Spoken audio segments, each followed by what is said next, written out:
There are more than 7,000 crab species around the world, but how many of those 7,000 can you actually eat? Well, today, I plan to find out. Today, I'm on a mission to eat every crab in Asia. It looks like you could throw this at your enemies and do some serious damage. And by the end of this video, A crab leg sashimi. I'll be taking on the most expensive crab that money can buy. I want to try a little bit of the leg before I try the whole roll. Let's go for it. But first, the most affordable and tiniest crab of the day. The rice field crab. Let me show you a tiny one. Look at this little guy. So cute, so innocent, wondering how he got plucked out of his rice field home. These crabs can be found quietly crawling around rice fields across Southeast Asia. Its leg came off. But in Vietnam, demand for these little guys is so high, they're now raised on massive crab farms. So let's talk about the price. 20 cents. Very affordable. This is the type of crab you're not really going to find anywhere in the USA, but here in Southeast Asia, they absolutely love it and they make great use of it. So how do you eat a crab like this that's still small but has a thick shell? Well, here they're actually eating the entire crab. Almost the entire crab. These crabs have a hard, thick shell, so in order to eat them whole, the crab's carapace or head must be removed. After head removal, the crabs are washed, then delivered to the restaurant where it's time to cook. In a bowl, these headless crabs are mixed with egg yolks and tempura flour, coated thoroughly, then deep fried until golden and extra crunchy. But what about the flavor? In a hot pan, a splash of oil is joined by garlic, lime leaves, crab fat, and the fried crabs. It's all tossed together until fully coated and ready to head out the kitchen door. Our first crab meal of the day, the humble rice field crab. I'm gonna start with this small one right here, break it in half. We'll see if it fried enough. I'm a little bit scared I'm gonna crack my tooth or pop out my filling. Let's see what happens. Crazy crunchy. It almost tastes like a salted egg yolk on the outside. Folks here have this recipe down pat. What do? They take the head inside the carapace, they scoop out that fatty portion, and then that gets turned into a sauce that they toss these in. So that is a tiny rice field crab, but what about something like this? An absolute monster. It seems too thick to eat. Let's give it a shot. Can I say something? A little too thick. Something like this is nice. The texture of the small crabs, it's excellent. It's insanely crunchy. They've got a nice coating of flavor on there. And overall, it's a very pleasant experience unique to Vietnam. This is something that you're not gonna find stateside. Are you? No, I decided no. Very unique, a wonderful start to the day, but we have a lot more crabs to get. There's a long lineup of crabs that I'm gonna try in this video, ranging from just 25 cents to a few $100s. Some are steamed, while others aren't cooked at all. Ooh, wow. What's that, brother? But before that, there's a unique crab contender that I'm willing to bet you've never even heard of. Take a look at these guys. These are known as three-striped crabs in Vietnam, but they're also known as shore crabs. These crabs can be found in many parts of the world: Mexico, Korea, Canada, even the USA. These are the types of crabs you're gonna see on the beach, climbing on cliffs, going under rocks. They have a very unique look. The body itself, it's a quadrate carapace shape. What's that mean? It means its body is like a cube. It costs about 83 cents for one. But what if I told you that today we're gonna turn this into a salad? This isn't your mother's Caesar salad. This is something completely different. But before we see that culinary magic, a quick word from the sponsor of this video, NordVPN. Do you know what's scarier than biting into something you've never tasted before? Ransomware. One careless click on public Wi-Fi and hackers can swoop in, lock up your files, your photos, your email, even your bank info, and hold them hostage until you pay up. It's digital extortion and it's everywhere right now. But you don't have to be their next victim. Not with NordVPN. I use NordVPN because it's like having a personal bodyguard on the internet. NordVPN encrypts your connection so no one, not hackers, trackers, or even your internet provider, can see what you're doing. Whether you're booking a flight, checking your email, or my personal favorite, watching food videos. There's nothing good about this. Your data stays secure and out of the wrong hands. But security is just the start. NordVPN opens up the internet for you. Want to stream a show that's only available in South Korea? Easy. Looking for better flight deals by browsing from another country? Done. With thousands of servers in over 113 countries, NordVPN doesn't just keep you safe, it gives you access to a world of possibilities. So here's the deal. Head to nordvpn.com/BEFRS and grab their exclusive offer. Purchase 2 years of NordVPN and get an extra 4 months. It's completely completely risk-free with their 30-day money-back guarantee. That's nordvpn.com/BEFRS. Click the link downstairs in the description or in the pinned comment. So protect your data, unlock the internet, and focus on what truly matters. Like enjoying your next trip without worrying about your data. With NordVPN, you're always in control. Now, back to the show. First, the crabs are chilled in ice, then washed thoroughly before being soaked with salt and left to sit for a couple of days. Then they're flash boiled for just 1 minute, not fully cooked but enough for the next step. Now the carapace is removed, the organs are discarded, and the body is halved so it can be marinated in a bold sauce made from garlic, chilies, sugar, MSG, and lime juice. In a mortar, yard-long beans, tomatoes, papaya, and a special sauce are crushed together, forming the base of this dish. This salad, originally from Thailand, comes with a Vietnamese twist that adds a whole new layer of flavor. All right, folks, our crab salad has arrived. This is no ordinary salad. The smell coming off is slightly pungent, and that's because of this right here, a special Thai sauce using one special ingredient, fermented fish sauce. Snakehead fish have been fermented with vegetables until they become kind of broken down, smelly, and grimy. I'm not really selling it well, am I? So I'm gonna work my way up to the crab. I'm removing the crab's exoskeleton and revealing the papaya. Let's give it a shot.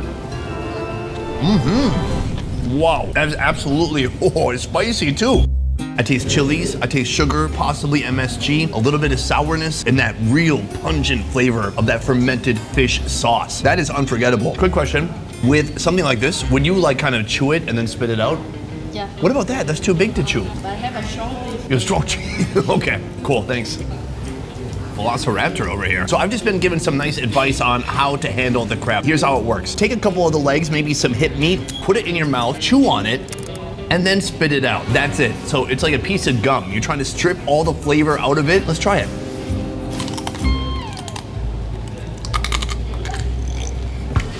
It's very flavorful. I wouldn't recommend it as a flavor of chewing gum though. And right now, I'm ready to regurgitate the crab shell. I will do it into the head. I can't believe that's the normal way to eat this food. As you're chewing it, you are getting some of that meat flakes and the sauce, all of it is going down your throat. It's a wonderful flavor. For sure, this is one of the most unique, bizarre salads I've ever had, and I absolutely love it. Just make sure if you come here and order this, that you've got strong teeth. Braces, not allowed.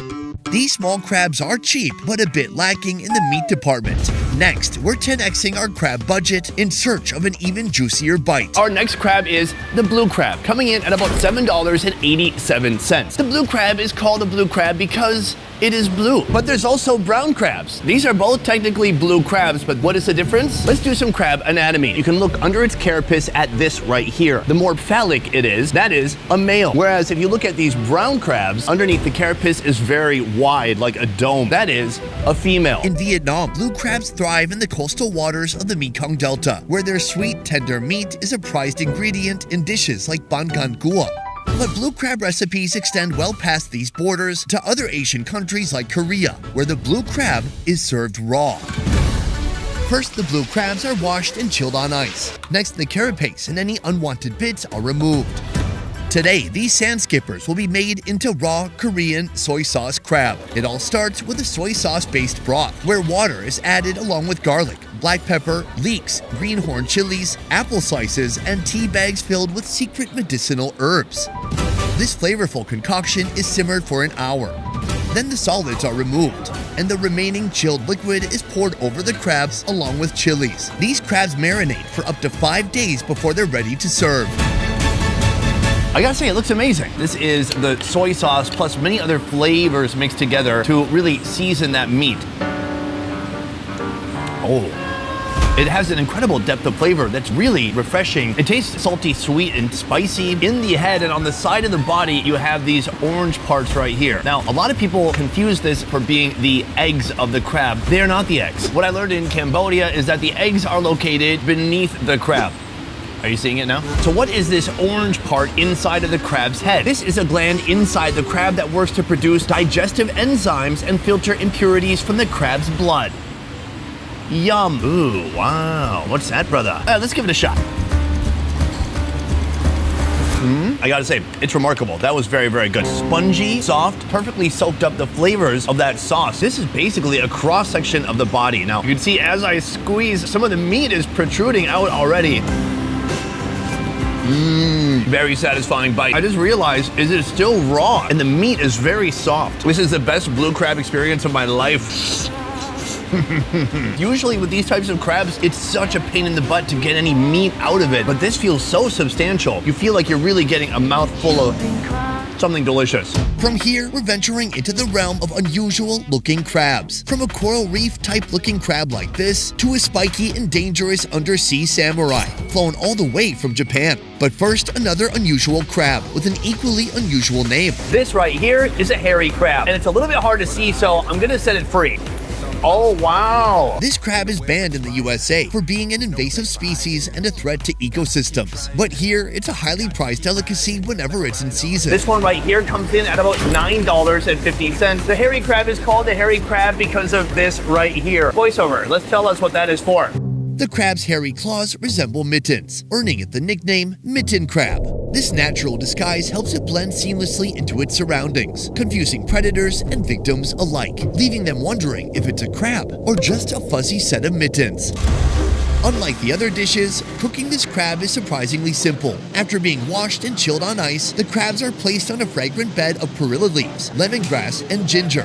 Then, they're steamed, but there's a reason for the simplicity. I'm told these crabs are packed with 2 types of crab fat, each with a distinct color. So where do we start? Look what's behind door number 1. Let's close that up. I don't want to see that again. I've been told to cut the crab down the thickest part of its body.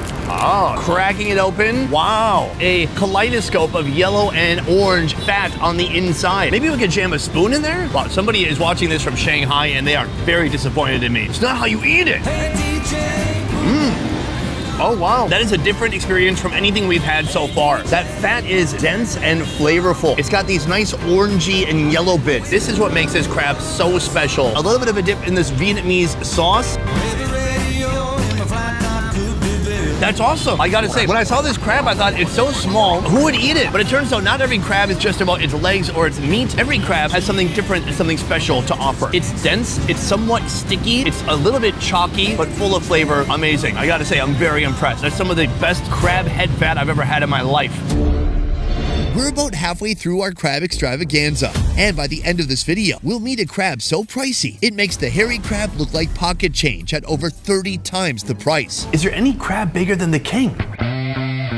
But before we roll out the red carpet for that crustacean, Our next crab is right here. I'm heading to a Japanese restaurant for our next Claude contender. The Hanasaki crab. These are crabs found in the northernmost area of Japan, Hokkaido. And actually, they're only caught once a year for a couple of months. And so even for Japanese folks, they're pretty rare. For one crab like this, $35. That's wild. Wait, what's under here? Don't look under there. Our chef is whipping up crab croquettes. Step 1 is carefully extracting all that precious meat from the shell. The name Hanasaki means flowers bloom, referring to how its legs look like a flower's bloom. In a pot, butter is melted and combined with wheat flour, soy milk, whipping cream, shiitake mushrooms, the crab meat, and a touch of salt. It's whisked until smooth, then scooped into bite-sized roux balls, and cooled in the fridge to become firm. Once dense enough, these balls are coated in egg yolk, rolled through a mix of wheat flour and breadcrumbs, and sent back to chill once more. After a few hours, they hit the hot oil, frying to golden perfection. Here we have our Hanasaki crab croquette. So what is a croquette? A croquette is a deep-fried roll originating in French cuisine. There's an amazing kind of crust on the outside. It's hot and kind of gloopy on the inside. It's savory, but it still has all that amazing crab flavor on the inside. If you're not getting enough crab essence, you definitely will with the addition of this dip, a sauce made from the crab fat, and a few other ingredients, including butter and pureed onion. Oh yeah, a real unbridled, pure taste of crab. So how does the Hanasaki crab differ from any other type of crab? Well, first of all, it's Japanese. So their birth rate is probably declining. Within a few generations, they'll be gone. That is true. Japanese people are gonna be extinct in like 50 years. Regarding the croquette, delicious. I loved it. I've never had anything like it. I'm genuinely very impressed. But from here, we are building up to the most expensive crab we could find in Asia. We're heading there soon. Let's keep moving. Our next crab is the mud crab, a crab known to be very aggressive. Today I am in luck because this thing is wearing some giant, adorable pink handcuffs. In places like Vietnam, mud crabs are farmed to keep up with the ever-growing demand. These guys get into sparring matches with other crabs all the time, and they also are very territorial, defending their own turf. This guy right here costs about $35. At this location, I'm not just excited that we're gonna be eating a mud crab, I'm excited about the way they prepare it. A preparation that you're only gonna find here in Vietnam. First, the crabs are steamed. Once cooked, the chef carefully extracts the meat from the legs, body, and those massive claws. Next, the crab meat is stir-fried with shallots, bits of Chinese sausage, shiitake mushrooms, garlic sauce, and scallions. The protein is now ready, but the chef is just getting started. For the carbohydrate component, sticky rice is mixed with pork floss and cooked until fluffy. Meanwhile, a thin layer of sticky rice hits a pan of hot oil, transforming into a crispy, golden brown sticky rice cracker, basically a crunchy rice bowl that receives the stir-fried crab meat followed by the sticky rice. A crab or rice wearing a little crab hat. There's nothing in here, by the way. This is to let you know that there is a crab in here. We're gonna get to that soon. First, a little lollipop of meat. Let's give it a try. Oh, that's wild and delicious. That's fascinating because usually when you eat a crab claw, you're expecting that natural sweetness. That sweetness has kind of left and it's been replaced with a deep savoriness. Very unique. Oh yeah, there we go. The shell that has been created is very thin, but inside it is housing all the best of Vietnam. Sweet sausage, crab, sticky rice, the best form of rice. Devastatingly delicious. That nice chewy texture from that sticky rice, sweetness from that sausage, but you're still getting plenty of crab flavor too. That is so cool. Oh yeah. A Vietnamese tortilla chip, crunchy, it tastes like toasted rice, it's so good. Now I'm not sure if they do this here, but I believe the next move would be take some of that rice and some of that sausage and a lot of that crab, put it onto our Vietnamese tortilla chip. I don't know what else to say. I'm absolutely in love, and I believe this is for sure the most inventive use of crab we've seen so far, but we have a lot more to see. So let's keep moving. Welcome to our next crab in this crab lineup, the Japanese Kagani crab. After they catch it, they partially cook it, and then they freeze it. This would be nearly impossible to find alive unless you were actually in Japan. The Kagani, or horseshoe crab, is found along the Hokkaido coast in Japan. It's hairy. It's more like thick bristles. You could use this to, I don't know, did your pet recently vomit on your couch? Use the underside of this crab to buff it out. This guy right here comes in at a whopping $66 per crab. So how do you prepare a crab that's already partially boiled and then frozen? We're gonna find out next. Just like the crab itself, the recipe for this dish hails from Japan, starting with a good steaming. The chef prepares a marinade using dashi, dark soy sauce, mirin, kelp, smoked fish flakes, and sake. The steamed crabs are marinated in this rich, umami-packed sauce for 12 hours. Once ready, the crab fat and some of the leg meat are turned into a decadent dipping sauce, topped with salmon roe for a pop of flavor and texture. Japanese crabs are so unique. I just feel like every time I see a crab and I find out it's from Japan, I go, it looked like it was from Japan. They look like underwater samurais. I want to start with the legs. He's taken the leg and he shaved off some of the shells so you can easily get the meat out of there. Ooh, it's so easy. Nothing better than crab meat that's easy to retrieve. Oh, it's so excellent. It's such a light flavor. I do taste some sake. It has a little bit of sweetness, a little bit of smokiness, and a lot of umami flavor. A flavor that can only be enhanced with a little bit of Sapporo. I think I just woke up the giant within. Here there are some kind of yellowish parts. I've been told that is the crab fat. Okay, that is very nice. It's creamy, it's slightly briny, but then there's just a lot of shell. And then what do? Am I eating this right? So, my guy, I'm confused. I'm looking at this. What do I eat? Oh, so you have to like go and like, Yes. Oh, it takes a lot of patience, right? Yeah. I tried to shove in the tiny fork, but there's so many just little crevices. You have to be careful just to get the meat out and not get a bunch of the shell with it. If you find the crab too challenging to eat, there is always this right here. The most delicious parts of the crab condensed down into one delicious bowl.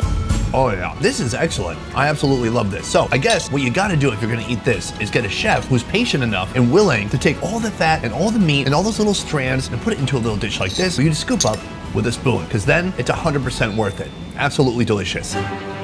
We're just one stop away from laying eyes on the most expensive, biggest crab you can find in this country. But before we get to that king of crustaceans, there's another worthy opponent waiting in the wings. The Japanese snow crab. First of all, a small body. That's what I like to see, because usually if you're paying for a whole crab, you're paying for the weight. I don't want a gigantic carapace like a Tasmanian crab. I want a small head, a small body, and I want this. Beautiful, long legs. The name snow crab says it all. They thrive in the icy, cold northern oceans, stretching across the Pacific from Alaska to Japan. These guys literally flew here, probably business class, from Japan, coming in at about $77. That is pretty wild. In a moment, we're gonna see this crab get made into something innovative, delicious, and Japanese. First, the crab is carefully halved, with the carapace, juices, and fat set aside as we'll be needing them soon. Next, the leg meat is skillfully extracted and arranged on a serving boat, where it'll remain raw. And on the side, a pot of rich broth comes to life. Miso and sake come together to simmer. Then soy sauce, sugar, salt, miso paste, that crab fat, and its juices are added, creating a flavored base. The crab's body meat joins the broth, turning it into what I can only describe as a cooking soup. Oh wow, it's really thick. It's more like a paste than anything else. It's like a British pea mash. Would you like to buy a newspaper for £1? But as it cooks, it is getting a little bit more thin. Let's give it a shot. Oh wow. It's like a thick, crabby, sweet paste. It's very rich. It's got a nice flavor. So I've been told by the chef, he said, take the leg, put it in the soup, and cook it shabu shabu. So shabu shabu style in Japan is when you quickly dip usually some meat into a hot broth to ensure even faster cooking. I'm just gonna bury it in that pasty soup. So is it cooked all the way through? No, it's probably cooked about 10% on the outside, but it is caked with that green paste. Let's give it a try. Oh, it's very sweet, it's very tender, but since it's not cooked all the way through, it's not like flaky. It just kind of slides down your throat hole. Oh, that is so good. The fact that you can just take a leg like this, the tendon is making it hold on so you can handle it, and then when you're ready to bite it, you just peel it off with your teeth and just the tendon remains. It is such a thoughtful, delicious preparation. By the end of this video, I'm gonna tell you which crab preparation was my absolute favorite, and I gotta say, this one is very impressive. So, this was an amazing experience with the snow crab, but we have one very expensive crab that remains. We've come to our final location where we're gonna be eating our biggest, most expensive crab yet. This right here is a king crab. 6.8 pounds of pure juiciness. Now, they say crabs that come from colder climates have more flavor because they have more fat. And I hope that that is the case here. It hails from waters around Alaska, Russia, and Korea, but the one we're about to devour flew here all the way from Norway. Coming in at $300. What is so special about these crabs? Well, have you ever seen that show Deadliest Catch? These are the crabs that fishermen are nearly killing themselves for in order to catch. But that risk comes with a price. These are also one of the most expensive crabs you can find around the world. What are we gonna make out of it? Are we just gonna steam it? Well, yes, but wait, there's more.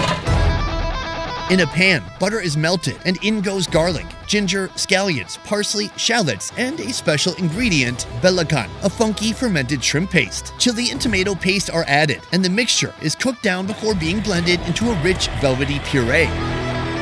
That puree returns to the heat and an egg is stirred in. Once the crab is cooked, its giant meat chunks are carefully extracted, coated in tempura flour, and deep fried until light and crispy. Now it's time for the build. The rich puree meets the crab chunks. Then they're stuffed into a toasted bun lined with crisp romaine lettuce. And there you have it, the ultimate king crab roll. A crab roll, and it looks amazing. Now, many of you have heard before of a lobster roll. I have even gone to Maine, the place where they source America's delicious lobsters, and I had a lobster roll right at the source. It was incredible. Here, they're elevating it and they're putting it into a recipe that's familiar, but with a little bit of a twist. I want to try a little bit of the leg before I try the whole roll. Let's go for it. Oh my God, it's super delicious. On the outside, you can see the seasoning and the color change from frying the crab, but on the inside, it is snowy white, juicy, and delicious. Oh God, that's a winner. On the side, we have what they're calling a Singapore sauce, which contains a little bit of Malaysian shrimp paste. Oh, I'm so excited. This is gonna be a little bit messy.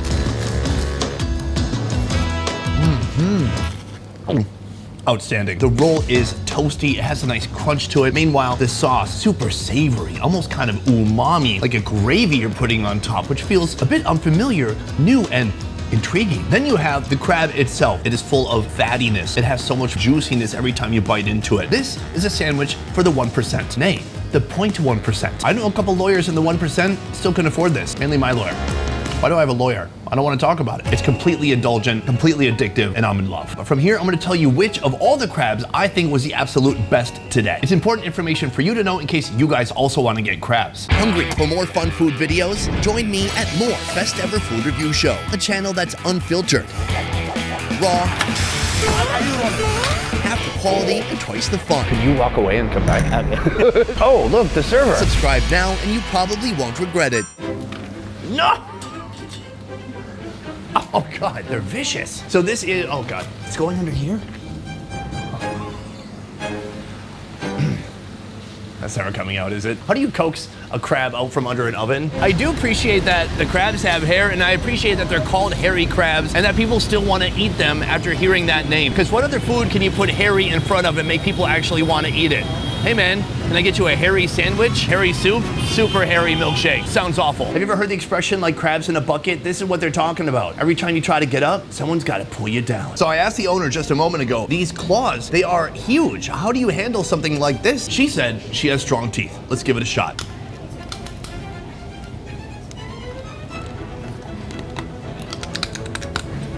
Oh, I couldn't do it. I think I broke my retainer. It's fine, it's Friday night. I can go fix it on Monday. Boom, in this video, we ate every crab that we could find in Asia, or at least in Vietnam. There are so many crabs. I'm hoping that today in this video, you got to see some crab species you never even heard of before. Anyways, if I had to choose one of these 9 crabs that was my absolute favorite from today, it would be, hold on, I forgot for a second. The mud crab. Even I'm surprised by this, because I'm not just considering the crab, I'm also considering the preparation. Mud crabs are delicious, but it has to be a big mud crab. The crab played well with the sticky rice, with the Chinese sausage, and it was a delicious combination that still brought out the tremendous flavor of the crab. Let me know if you want us to tackle any other seafoods, because we can do every shrimp, every lobster, every fish, and etc. Otherwise, that is it for this video. Thank you so much for watching. I will see you next time. Peace. All right, time to take my gout pills and my Flintstones vitamins.